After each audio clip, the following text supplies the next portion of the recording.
आदमी के नज़रिए से अगर आप सोचो तो अक्सर दिमाग में आता है कि ये भारत सरकार कैसे डिसाइड कर रही होगी कि हमें कौन सा एयरक्राफ्ट ख़रीदना है। Su-57 ख़रीदें, F-35 ख़रीदें या राफ़ेल ख़रीदें। तो एक मोटा मोटा मैं आपके सामने एक खाका पेश करता हूँ। ये सब ओपन सोर्सेज का है, इसमें कुछ सीक्रेट नहीं है, सब अवेलेबल है ऑनलाइन। तो इसको कंपेयर करने का सबसे पहला चीज़ तो है कि हमारे संबंध उस देश के साथ कैसे हैं और भविष्य में क्या कोई ऐसी टेक्नोलॉजी ट्रांसफ़र है उसके प्रोडक्शन को लेकर के है, या फिर आफ्टर सेल्स कोई अगर रिक्वायरमेंट है तो कोई इशू तो नहीं होगा। ये एक इम्पॉर्टेंट पॉइंट रहता है। ये कॉन्ट्रैक्ट में अगर वो कोऑपरेट कर रहे हैं तो फिर ये डिसीजन का एक इम्पॉर्टेंट चीज़ होता है। ऑफ कोर्स कॉस्ट एक इम्पॉर्टेंट फैक्टर है। कॉस्ट दिमाग में रखी जाती है कि अवेलेबल ऑप्शंस में सबसे बेस्ट क्या है।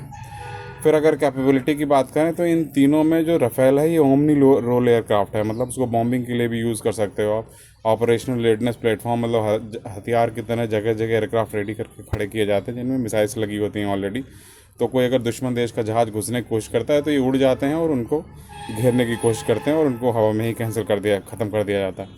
तो ऑपरेशन रेडनेस प्लेटफॉर्म के लिए तरह यूज़ हो सकते हैं। देन इसके अलावा इन एयरक्राफ्ट को बॉम्बिंग एज ए बॉम्बर भी यूज़ कर सकते हैं, जिसमें बॉम्बर तो मतलब इसमें कई सारे रोल है। सुपीरियरिटी फाइटर, मतलब कि अगर आपने जंग हवा में मतलब आप आगे बढ़ के अटैक कर रहे हो दुश्मन के देश के अंदर जा कर के, तो इस तरीके से दे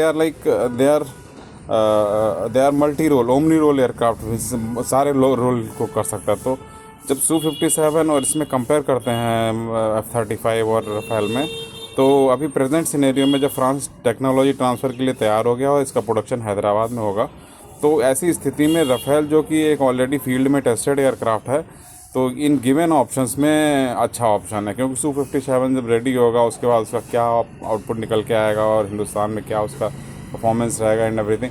बट राफ़ेल जो 114 फ्रांस से भारत खरीद रहा है, तो प्रेजेंट सिनेरियो में इनकी कैपेबिलिटी को अगर कंपेयर करें, ऑल्दो ये 4.5 जनरेशन एयरक्राफ्ट है और ये दोनों 5th जनरेशन एयरक्राफ्ट हैं, बट इसकी जो कैपेबिलिटीज़ हैं, तो जब हम आप विज़ावी पैसे, विज़ावी क्वालिटी, विज़ावी बहुत सारी चीज़ों को जब इन सब जगह को कंपेयर करते हैं, तो फिर it comes up to the best option available in the market as far as